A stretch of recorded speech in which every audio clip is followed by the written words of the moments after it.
अस्सलाम वालेकुम व्यूवर्स। पिछली वीडियो में हमने सीखा था पीएचपी के डू वाइल लूप के बारे में। तो अगर किसी ने नहीं देखी पिछली वीडियो तो वो डिस्क्रिप्शन में दिए गए लिंक पर क्लिक करके पिछली वीडियो में जा सकता है। तो आज की वीडियो में हम सीखने वाले हैं पीएचपी के फॉर लूप्स के बारे में। तो पहले मैं यहाँ पे पीएचपी का सिंटैक्स मैंने खोल लिया है और उसके बाद मैं यहाँ पे लिखता हूँ एको में कि ताकि आप लोगों को कन्फ्यूजन न हो, तो इसलिए मैं यहाँ पे लिखता हूँ कि today hello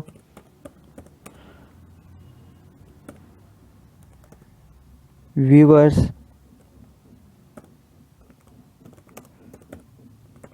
today we are going to learn about for loop। तो व्यूवर्स, आज की वीडियो में हम फॉर लूप के बारे में सीखने जा रहे हैं। तो पहले मैं यहाँ पे फॉर लूप का एक स्ट्रक्चर लिखता हूँ कमेंट्स के अंदर, ताकि आप लोगों को समझ आ जाए कि फॉर लूप हम किस तरह लिखते हैं। तो यहाँ पे मैं पहले कमेंट्स खोलता हूँ।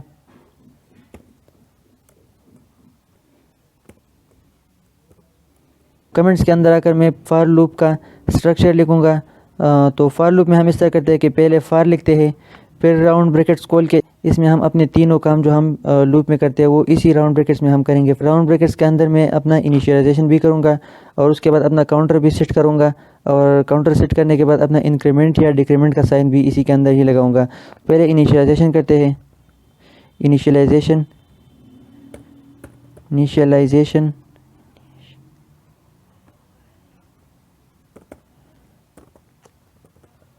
इनिशियलाइजेशन के बाद हम अपना काउंटर सेट करते हैं। इनिशियलाइजेशन के बाद अपना काउंटर सेट करते हैं। तो यहाँ पे मैं काउंटर लिखता हूँ। काउंटर लगाने के बाद बीसी में काउंटर लगा देते हैं, और इसके बाद अपना आखिरी वाला काम जो इसमें हम करते हैं इंक्रीमेंट डिक्रीमेंट, वो भी हम इसमें लगाते हैं। इंक्रीमेंट डिक्रीमेंट, इसी में हम अपना इंक्रीमेंट डिक्रीमेंट भी लगाते हैं। तो राउंड ब्रैकेट्स खोलने के बाद हम इसमें अपना कोड लिखते हैं, जो कोड हमने लूप करवाना होता है। तो इसके बाद हम इस तरह लिखते हैं, एको में अपना कोड लिखते हैं, और ये हमारे पास फॉर लूप का पूरा स्ट्रक्चर होता है। ये दुनिया में ज़्यादातर जो लूप्स इस्तेमाल किए जाते हैं किसी भी प्रोग्रामिंग लैंग्वेज में, तो और लूप्स के मुकाबले में फॉर लूप ज़्यादातर यूज़ किया जाता है। ये पॉपुलर है बहुत ज़्यादा, क्योंकि अगर इसके बेसिक स्ट्रक्चर को देखा जाए तो ये हमारे पास 2 लाइनों में आता है। मैं इसकी फॉर लूप की यहाँ पे डू वाइल लूप के साथ कंपैरिजन करता हूँ। तो उसके लिए यहाँ पे मैं कमेंट्स खोलता हूँ।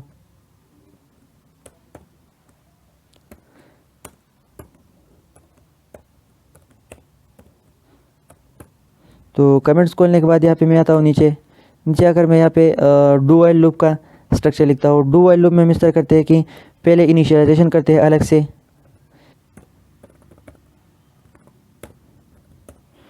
इनिशियलाइजेशन करते हैं इसके अंदर पहले हम इस तरह, फिर उसके नीचे आकर हम डू लगाते हैं। डू में फिर अपना कोड रन करवाते हैं।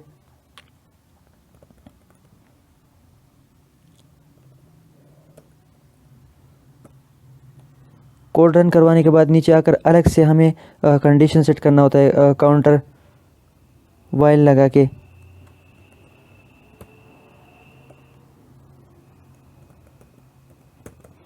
तो ये हमारे पास कितना लंबा होता है ये डू वाइल लूप। इसके स्ट्रक्चर को देखकर बंदे को पता चलता है कि ये लंबा है, एक टाइम कंज्यूमिंग होता है।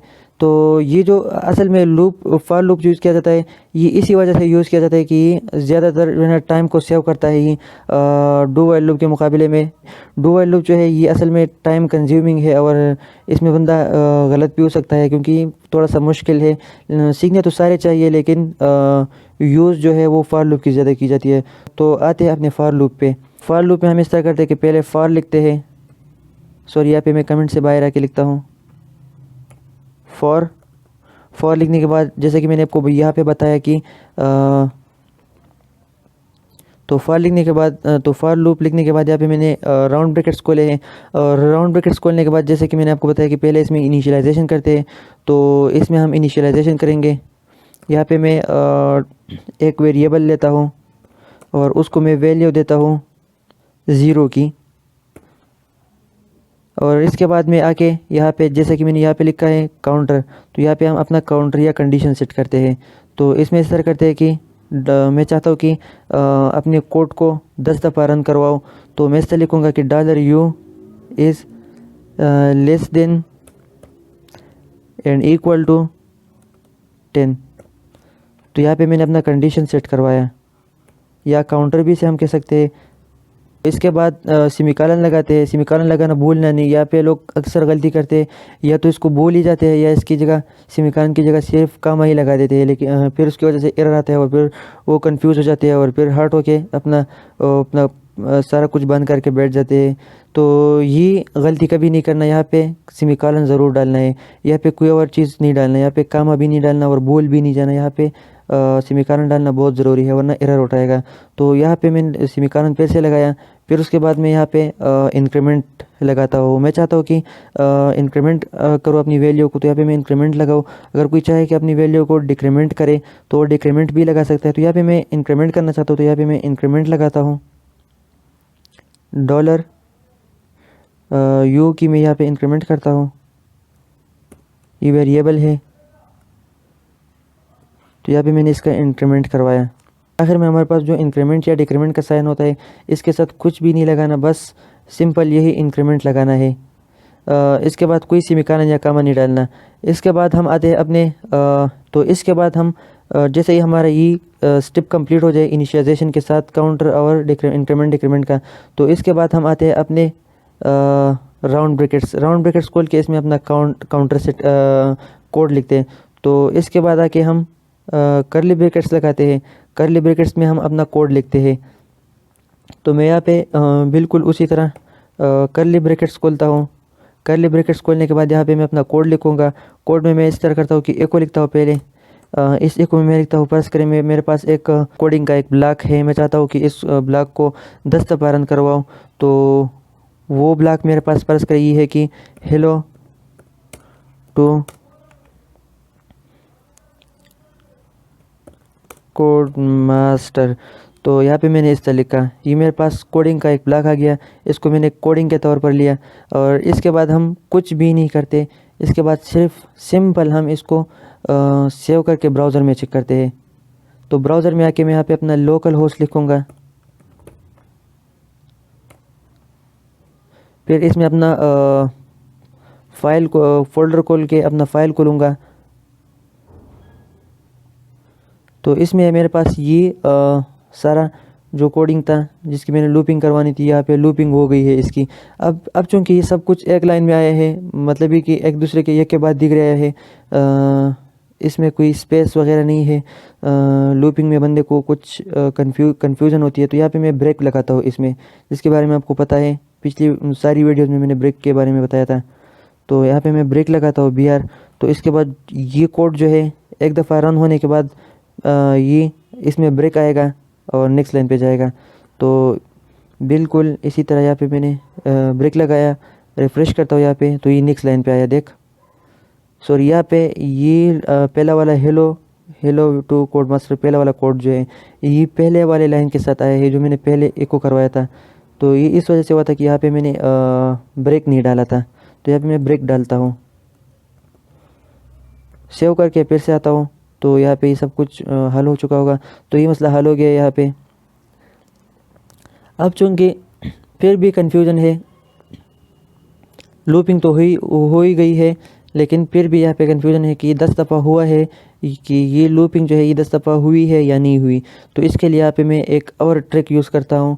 सिंपल सा ट्रिक है, वो इस तरह करते हैं कि ये जो चीज़ है, ये जो कोडिंग है या जो भी है, इसको जो हमने लूप करवाया, अब हमें पता नहीं कि 10 दफ़ा लूप हुआ या नहीं। तो इसके साथ ये तो लूप हो रहा है, लेकिन इसके साथ में ये डॉलर जो है $u, इसकी वैल्यू 0 है ना। तो यहाँ पे जैसे ये 10 तक जाएगा लूप होने में, तो इसके साथ साथ ये जो $u है इसको मैं कॉपी करता हूँ और यहाँ पे पेस्ट करता हूँ। तो इसके साथ साथ इसकी भी वैल्यू जो है लूप होती जाएगी, क्योंकि यहाँ पे इसकी वैल्यू 0 से लेकर 10 तक जाएगी। तो बिल्कुल इसकी वैल्यू भी 0 है, तो ये भी 10 तक जाएगी और यहाँ पे इसके साथ इसकी काउंटिंग भी सेट हो जाएगी। तो यहाँ पे मैं एक साइन लगाता हूँ। फ़र्ज़ करिए यहाँ पे मैंने ये वाला साइन लगाया, इसको सेव करता हूँ, ब्राउज़र में चेक करता हूँ। यहाँ पे इसके साथ ये जो है ये हेलो वर्ल्ड, इसको तो हम गिन सकते हैं, लेकिन फ़र्ज़ करें अगर कोई वैल्यू कोडिंग हो हमारे पास बड़ा, उसको हमने 1000 दफ़ा या 2000 दफ़ा एक साथ रन करवाना हो, लूपिंग करवानी हो, तो उसका तो हमें पता नहीं चलेगा कि 10,000 दफ़ा हुआ है या नहीं। तो उसके लिए हम यहाँ पे बिल्कुल इसी तरह करते हैं जैसा कि मैंने यहाँ पे किया।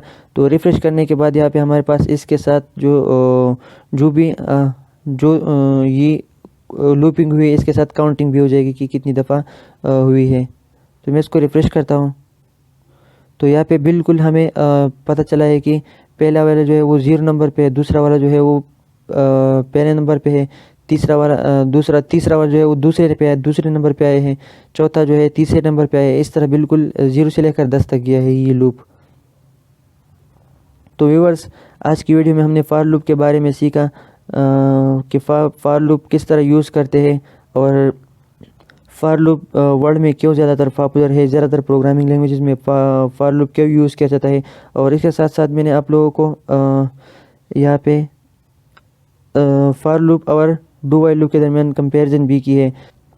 तो इससे आप लोगों का फ़ॉर लूप के बारे में कंसेप्ट क्लियर हुआ होगा। तो व्यूअर्स, आज की वीडियो में इतना ही काफ़ी है। नेक्स्ट वीडियो में मिलते हैं। थैंक्स।